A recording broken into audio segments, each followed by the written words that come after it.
Amanat dan tugas yang diemban Sang Satrio Piningit adalah hal yang begitu luar biasa. Dari tanggung jawab yang dipikulnya, sudah barang tentu dia akan menata kehidupan di tanah Nusantara ini.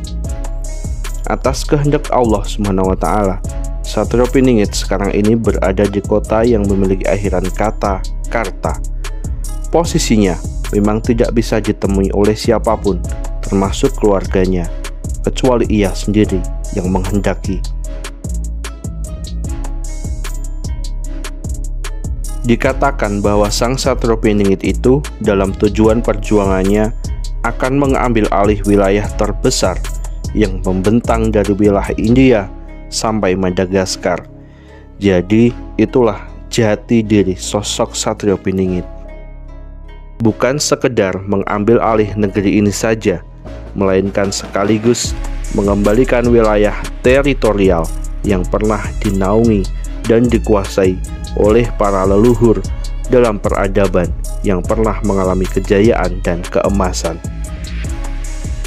Secara teori, dalam hal mengambil alih wilayah, Satrio Piningit tidaklah menempuh jalan peperangan, menjajah, ataupun pertumpahan darah, tetapi dengan memberikan suatu pemahaman atas kebenaran dan konsep dalam berbangsa dan bernegara yang sesungguhnya.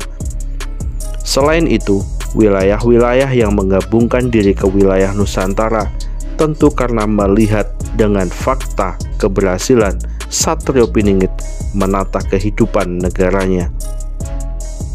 Pemimpin yang arif bijaksana dan berbudi pekerti yang luhur, serta membawa ajaran peradaban bangsa yang benar. Dalam praktiknya, ketika Kerajaan Majapahit menyatukan wilayah-wilayah Nusantara ke dalam kekuasaannya, tidak terlepas dari kekuatan militer yang dikendalikan Sang Mahapatih Gajah Mada.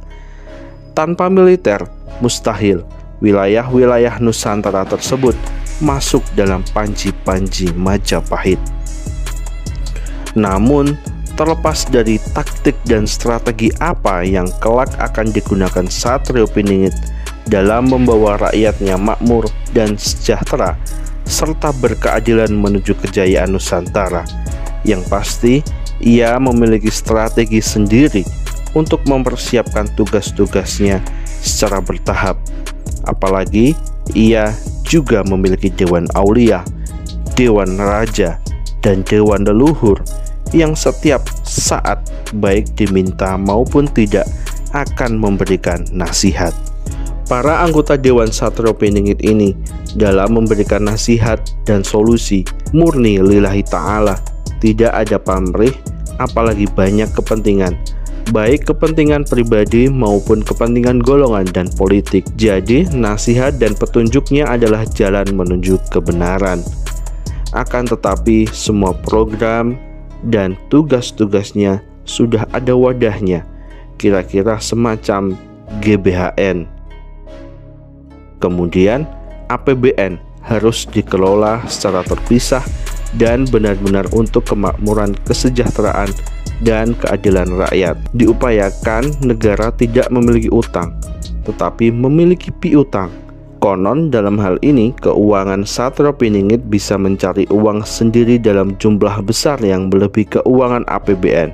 Maka perlu adanya pemisahan pengelolaan keuangan negara dan keuangan Sang Satrio Piningit.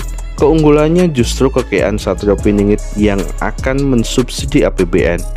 Semoga di zaman Satrio Piningit tidak ada korupsi dan sejenisnya.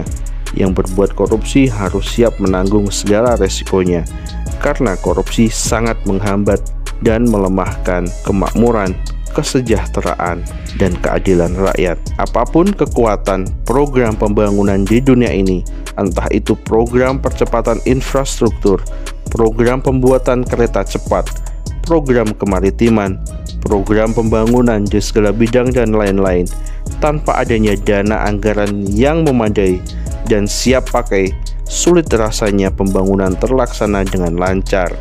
Untuk itu, dalam hal ini, seizin Allah Zat yang mengatur makhluk-makhluknya secara terus-menerus, Sang Satrio Piningit siap mengupayakan dan mendapatkan dana anggaran untuk kepentingan pembangunan. Dana pembangunan didapatkan bukan dari hasil hutang atau pinjaman sebagaimana yang sering kali terjadi, tetapi dana atau harta didapatkan antara lain dari warisan leluhur, baik yang di dalam maupun di luar negeri, serta warisan para raja yang selama ini hanya tertanam di dalam tanah.